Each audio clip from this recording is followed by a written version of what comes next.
여러분 안녕하십니까? 억울한 사연과 함께하는 무죄팀입니다. 올해 한국 기자상 시상식에서 최근에 이 문제되고 있는 라임펀드 아시죠?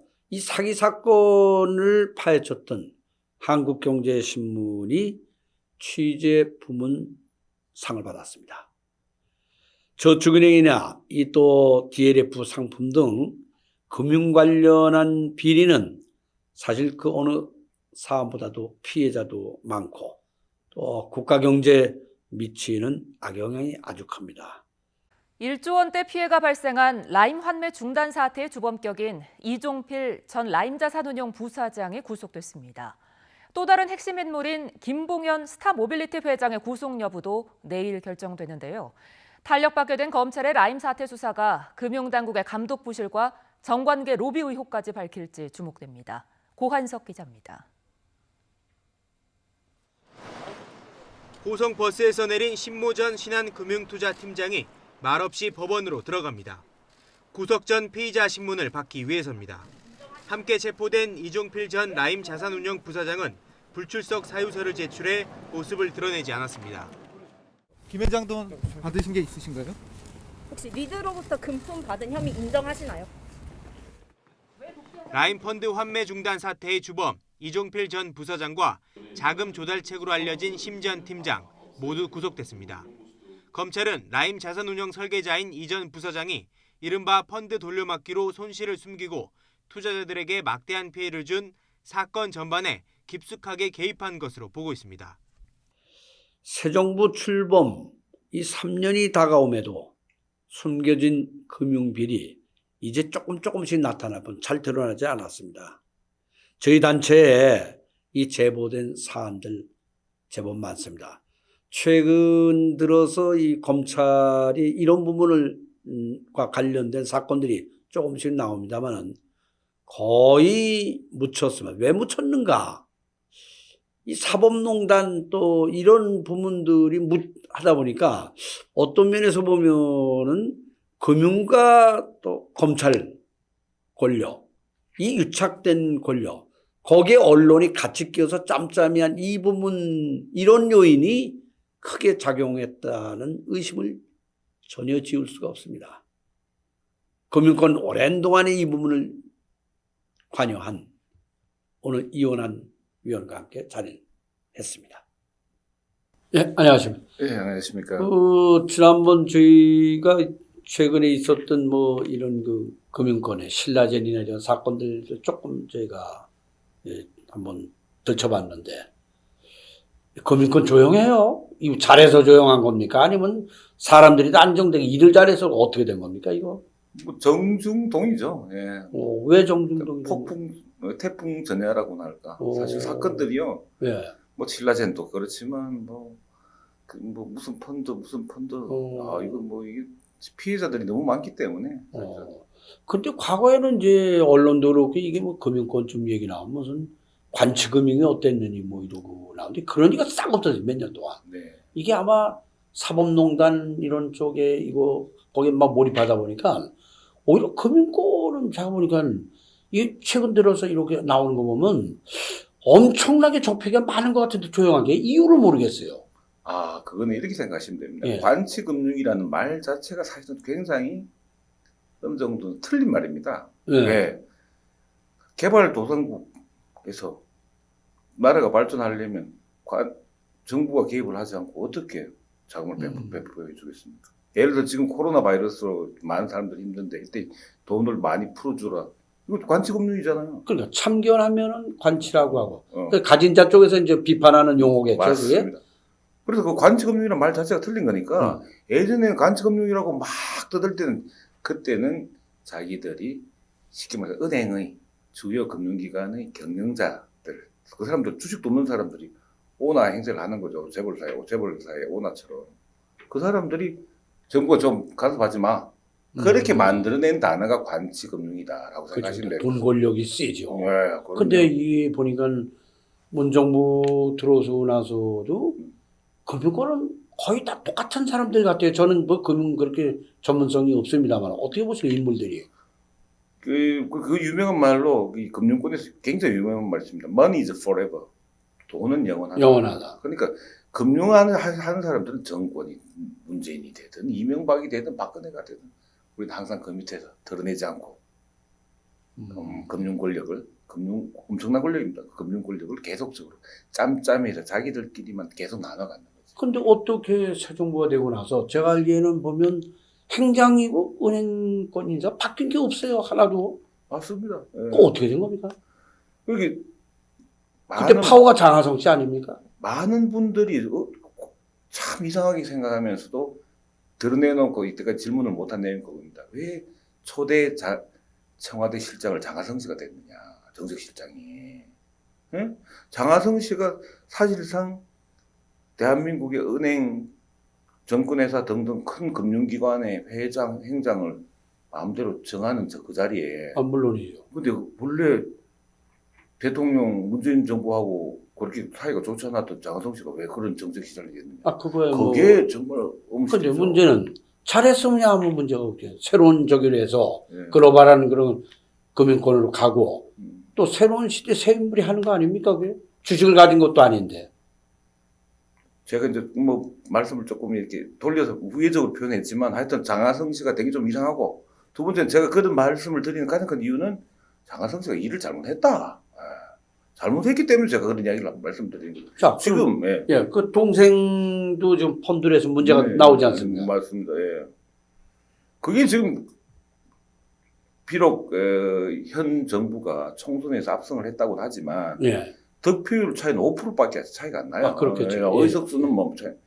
지금 이 잠복에 있는 경제에 대한 이 불만이 얼마나 큰데 개혁을 확실히 예, 해야죠. 예. 예. 불만이 얼마나 큰데 그거를 지금 전 정책실장의 친동생이 기업은행에서 사모펀드를 팔아가지고 많은 분들은 뭐 펀드가 뭔지 잘 모르기 때문에 기업은행에서 팔면 그게 기업은행에서 파는 예금이나 똑같은 줄 알고 샀죠. 근데 그게 지금 60~70%가 원금이 다 날라갔다는 거 아닙니까? 장하성 씨 동생이 하는 뭐 그냥 편하게 장하성 동생 펀드. 예. 근데 검찰이 금융 쪽 과거 같으면 대부분 검찰이 대기업이나 금융권의 이런 부분들을 당연히 이 손을 대거나 무슨 인지수사를 하든 고발한 건에 대한 수사를 하든 이게 나오는데 거의 본 적이 없어요. 이게 어떻게 된 겁니까 이게? 지금 이제 장하성 동생 펀드에서 그 전에 이제 큰 사건의 펀드 지난 방송 때 말씀드렸지만 제일 큰 게 지금 현재는 DLF고 그 다음에 라임 자산 운용 뭐 이거입니다. 그쪽에서 파는 펀드인데 그 펀드는 간단하게 얘기해서 하여튼 보통 사람들로 하여금 이건 예금이나 똑같은 거다. 운동이 보장되는 거다. 그렇게 판 거죠. 근데 그걸 이제 불안전 판매, 법적으로 불안전 판매라고 하는데 우리 그 일반인들이 알기 쉽게 표현하면 사기 판매입니다. 지금 장하성 동생 펀드의 문제도 사기 펀드라는 거고요. 사기 판매. 근데 금융권과 관련하거든요. 보통 그 영향력을 가지고 있는 인쇄 매체들이 잘 쓰진 않습니다. 왜냐면 서로 이제 광고로 엿바꿔 먹기도 하고 유착이 되고 또 방송 쪽은 이 경제 쪽에 가는 건 사건화된 거나 좀 하지 전문성이 떨어져요 이게.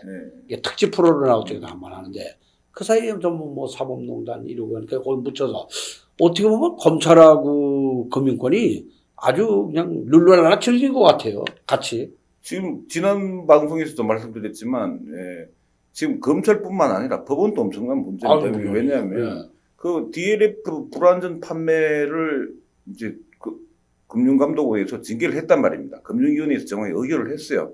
당신은 안 돼. 문책 경고. 송길성 당신은 해당할 수 없어. 라고 했는데 그거를 법원에다가 정지 가처분 신청을 낸 거예요.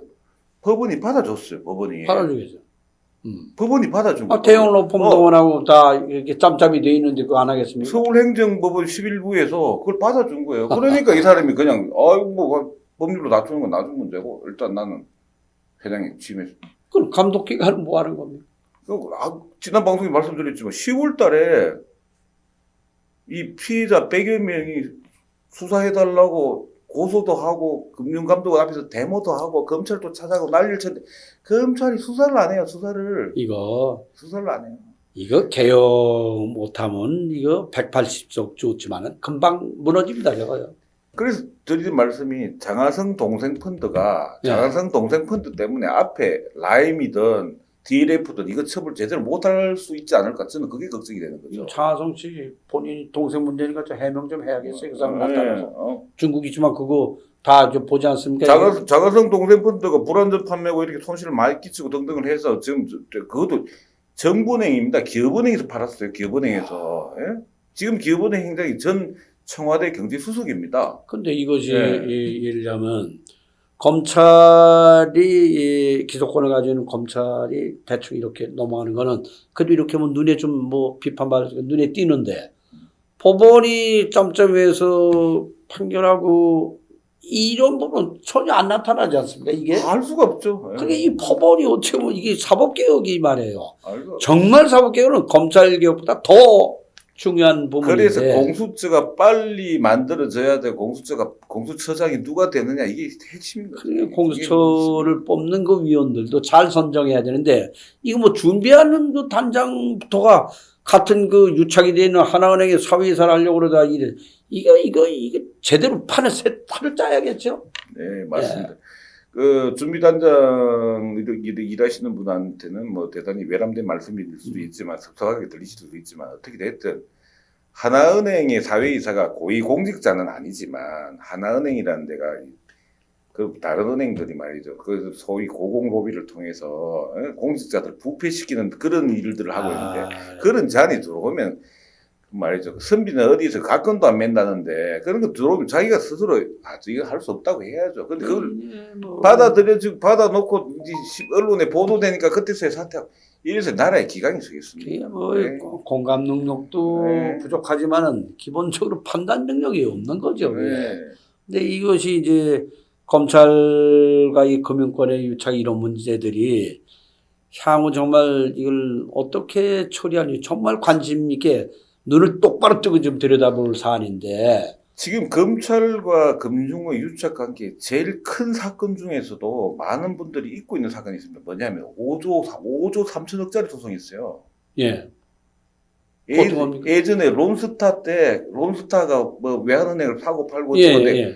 그게 지금 우리 대한민국 소송이 굉장히 불리하다는 예, 보도가 그렇죠. 나왔죠. 예, 나왔죠. 그게 다 액면 그대로 다 청구한 대로 다 물어주면 우리 정부가 5조 3천억 원을 물어줘야 돼요. 근데 그 사건을 수사한 사람이 누구다? 윤석열 등등이 근무했던 특수부팀들이. 그 당시 대검 중수과 이거 새로 이번에 국회 진입한 우리 싱싱한 의원님들 이 부분을 똑바로 들여다보고 지금 5조 3천억 이 당사자 소송은 그렇죠. 빨리 지금 빨리 해야죠. 국회에서 예. 빨리 만들어야 된다. 만들어서 그 진상을 조사해야 돼. 거기에 관련된 사람이 김성유 전 하나은행 회장이에요. 예. 그 사람이 작년 말에 쫓아가서 자기는 하나은행은 책임이 없다고 국제 소송에 나서 그 이야기하고 들어온 사람이에요. 충분히 그 합리적 의심을 할 만한 맞습니다. 예.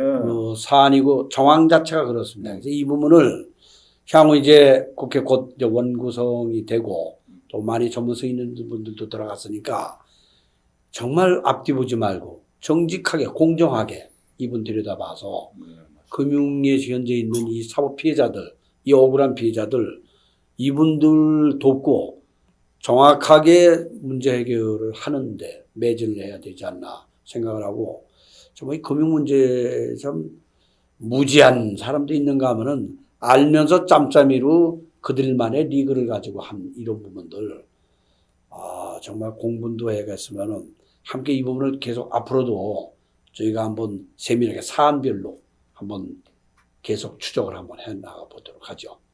또 좋은 말씀 감사합니다. 하여튼 향후 확실한 이 금융개혁, 검찰과 금융권의 유착 이 문제 모든 사람이 눈을 뜨고 있습니다. 이 부분을 기대해야 합니다. 감사합니다.